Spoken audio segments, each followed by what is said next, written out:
Louvado seja nosso Senhor Jesus Cristo.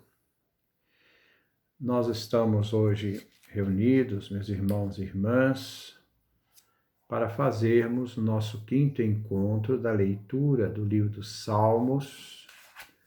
E hoje vamos trabalhar o Salmo 3. Salmo de Davi, quando fugia do seu filho Absalão. Senhor, quão numerosos são meus adversários! Quantos se levantam contra mim? Quantos dizem de mim, não há para eles salvação em Deus? Mas tu, Senhor, és um escudo para mim. És minha glória e mantens erguida minha cabeça. E alta voz clamo ao Senhor, e ele me responde do seu monte santo. Eu me deitei e adormeci. Acordei, pois o Senhor me sustenta. Não temo as multidões do povo, que tomam posição contra mim à minha volta. Levanta-te, Senhor. Salva-me, ó meu Deus, pois tu golpeias no queixo todos os meus inimigos e quebra os dentes dos ímpios. De ti, Senhor, vem a salvação, e sobre teu povo tua bênção. Este salmo é um salmo de confiança em Deus, é um salmo que confia na proteção divina. É um salmo, que é pré-exílio da Babilônia. Então, este salmo tem como referência, e o próprio salmo coloca, o rei Davi. E diz, no versículo 1, quando Davi fugia de seu filho Absalão.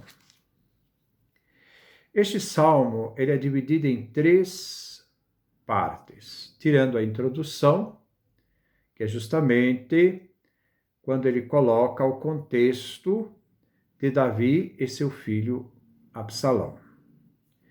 A primeira parte desse salmo começa lá no versículo 2 e versículo 3. É uma invocação a Deus e, ao mesmo tempo, um lamento. A segunda parte deste salmo vai do versículo 4 ao versículo 7. Essa segunda parte também é dividida em 2.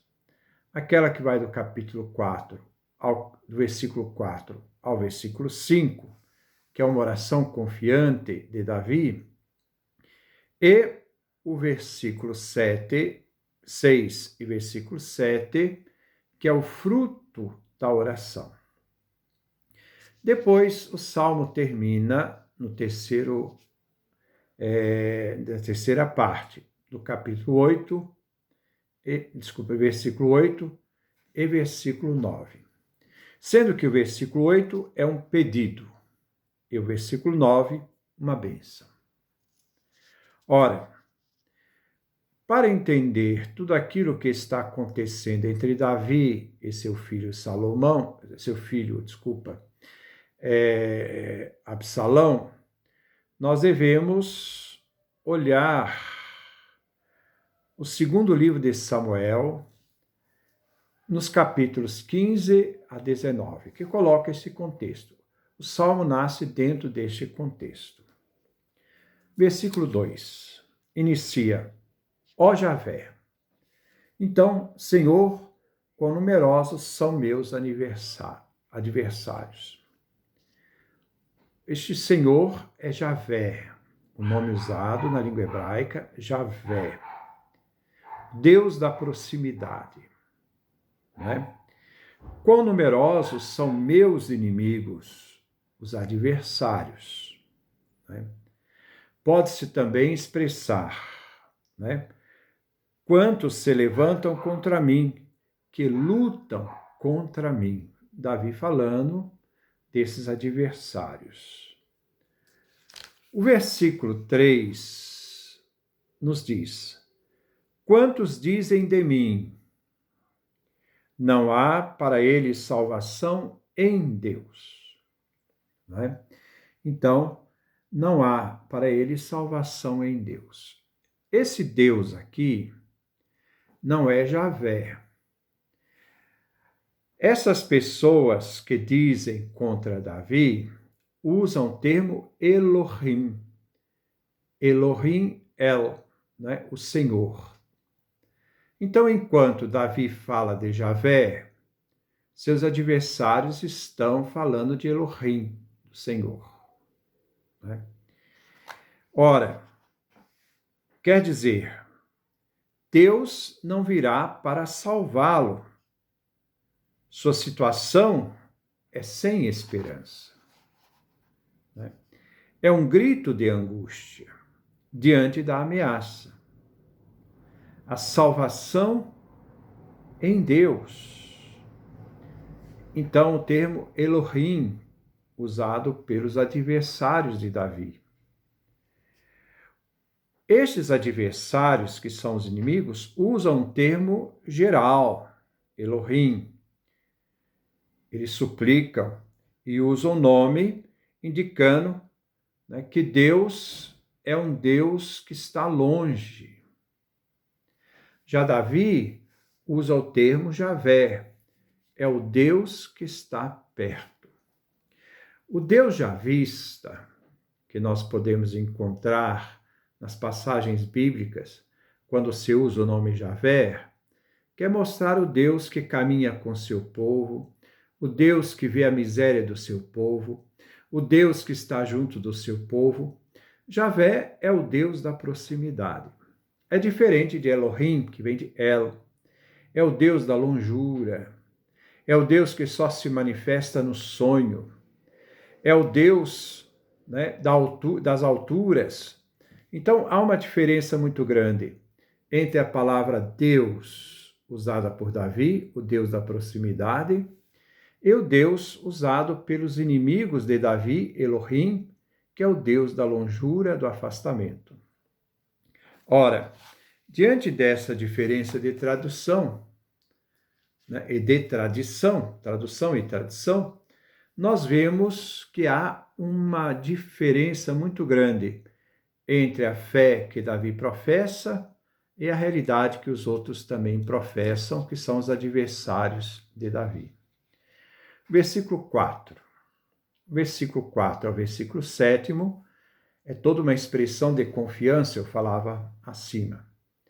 4 e 5 é uma oração confiante. 6 e 7 é o fruto da oração. O versículo 4 fala assim: mas tu, Senhor, és meu escudo. Para mim, tu és minha glória e mantém erguida a minha cabeça. O salmista reclama ao Senhor, Javé, o Deus próximo. A verdade não é como as palavras de muitos, aqueles que professam Elohim, mas inicia com a verdade de quem tem fé. Mas tu, Senhor, isto é, mas tu, Javé. O Senhor, que é um escudo, expressão de proximidade.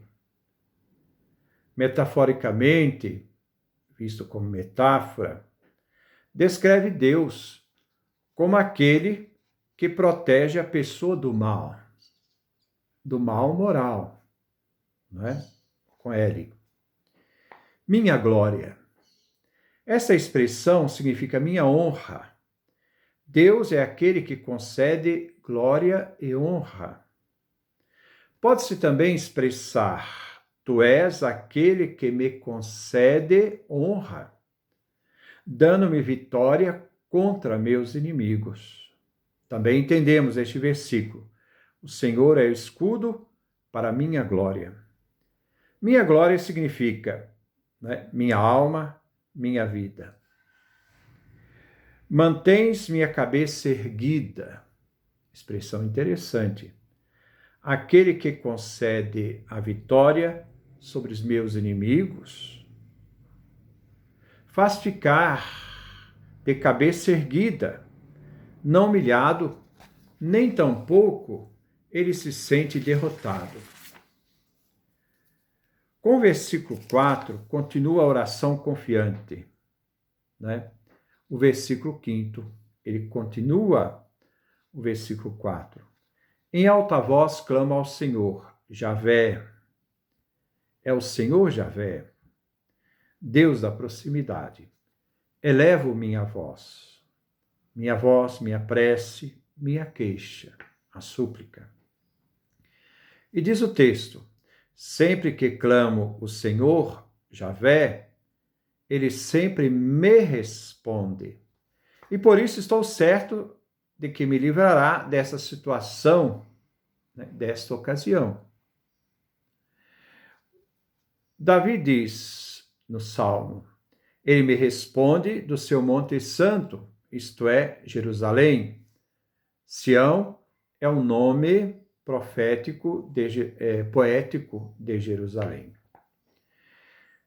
Em seguida, nós vamos ver o versículo 6 e 7. Traz então o fruto da oração. Ele diz, como consequência da oração: deitei e adormeci.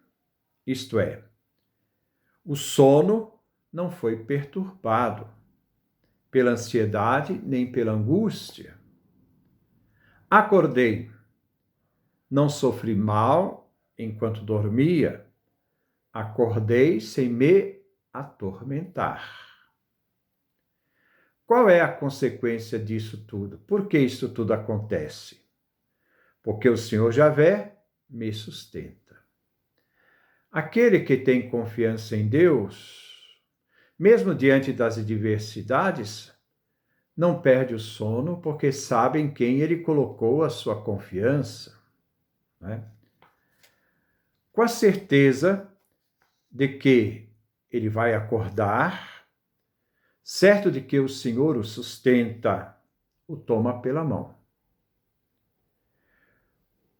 O versículo 7 continua falando do fruto da oração. Não tenho medo. Davi diz: não temo as multidões do povo, porque ele nada tem a temer. A multidão do povo aqui pode significar os soldados, simbolizado na expressão 10.000 soldados.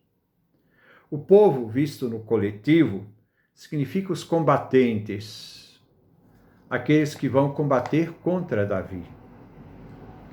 Eles tomam posição contra mim, diz Davi, à minha volta. Isto é, cercam Davi na tentativa de atacá-lo. Versículo 8 e 9. Trata-se de um pedido e de uma bênção. Súplica. Levanta-te, Senhor, isto é, Javé, Deus da proximidade. Esta expressão do versículo 8 se opõe aos muitos daqueles que levantam contra ele. É Javé que vai se levantar contra os adversários de Davi, que invocam Elohim, o Deus da longevidade, enquanto a fé de Davi se passa pelo Deus da proximidade, Javé. E ele diz: salva-me, ó meu Deus. É uma súplica. E diz: tu golpeias no queixo todos os meus inimigos. Esta expressão se fundamenta na ação de Deus no passado, que agiu para salvar, para vingar aquele que foi ameaçado, né, diante da ameaça dos inimigos. Davi, então, coloca essa expressão desse Deus que agiu na história, no passado, para que possa agir agora. Salva-me agora, né? Javé, Senhor. Né?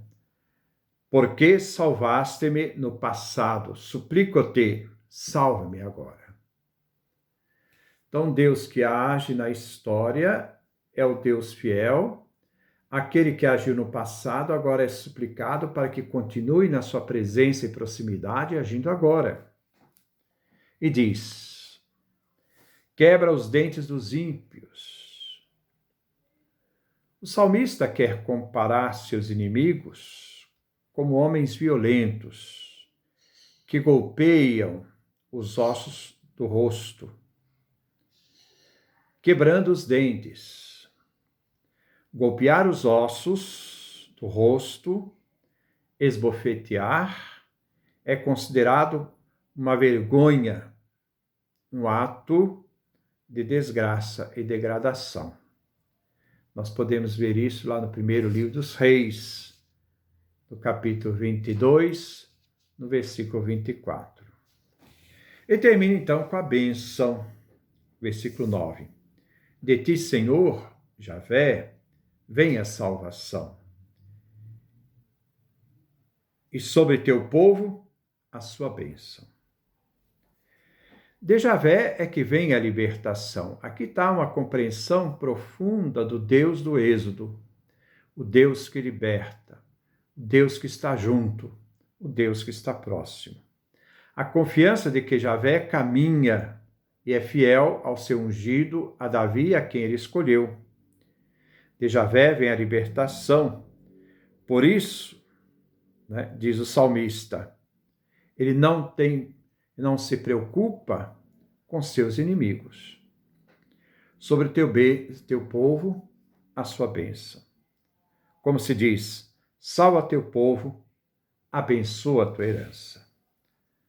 Abençoa teu povo contra as multidões que tomaram posição contra Davi, o servo, o rei que Deus escolheu, e a ele foi dada a promessa e a seus descendentes. Acho que como exercício deste salmo, valeria a pena fazermos duas pequenas práticas, reler o texto do salmo e, ao lê-lo, se colocando no lugar do rei Davi, diante das situações difíceis, diante das ameaças, mas ao mesmo tempo da confiança, desse Deus da proximidade, não é o Deus da longevidade, o Deus que está longe, é um Deus que caminha, você percebendo a ação de Deus na sua vida como proximidade, como caminho. Se coloque então no lugar de Davi, é um exercício que você pode fazer. O segundo, relendo de novo este salmo, coloque a pessoa do Cristo, Jesus, neste salmo, diante das ameaças, diante dos conluios, diante de toda a situação, daqueles que querem destruir o ungido, o Cristo, ali naquele momento, os inimigos que agem na tentativa de desestruturar, na tentativa de destituir o Messias, mas ao mesmo tempo perceba esse Cristo Jesus e a sua confiança em Deus, que sempre nos mostrou que o nosso Deus é um Deus da proximidade, não é um Deus da longevidade. Desculpa, um Deus que fica longe. Longevidade é ter muita vida, Um Deus que fica longe. Ver naquela expressão que diz, em tuas mãos entrego o meu espírito.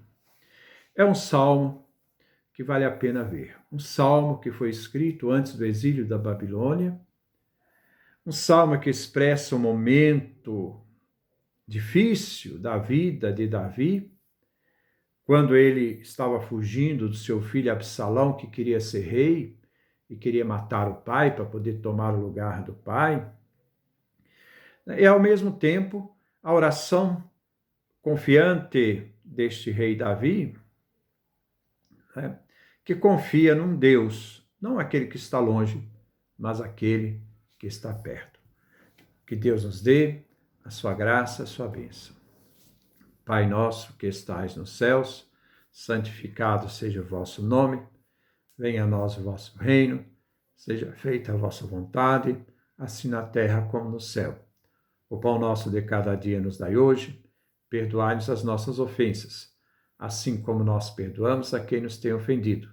Não nos deixeis cair em tentação, mas livrai-nos do mal. Amém. Paz e bem para todos.